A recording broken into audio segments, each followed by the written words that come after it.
Mase el cocodril. Mase era un cocodril molt bo. Un dia anava caminant per un pont i no es va donar compte que n'hi havia un forat i va caure per el forat. A on va caure? A l'aigua, va caure a la mar. Al caure a la mar, Mase estava molt content perquè Mase sap nedar.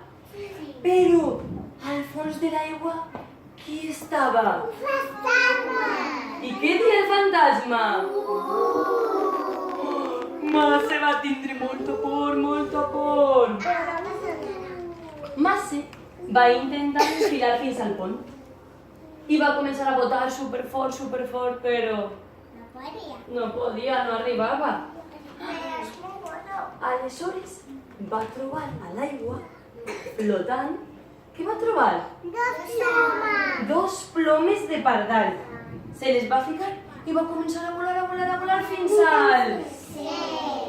I quan va arribar al cel, en qui es va trobar? Amb una papallona que li diu a Lucía que és molt acolorida. Mireu quants de colors té. Superacolorida. I Mase li va contar a Lucía tot el que li havia passat. Li va dir, pues jo anava caminant per el pont, n'hi havia un forat, no l'he vist, m'he caigut i n'hi havia un fantasma. I tenia molta por. M'he trobat dos plomes, me les he ficat i he començat a volar. Lucía va dir, tinc una idea.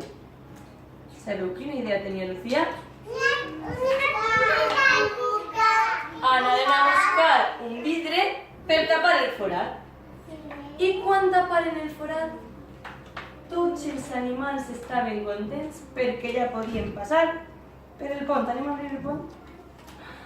Tots els animals podien passar per damunt del pont i cap animal podia caure. I compte, i per la xemeneia s'ha...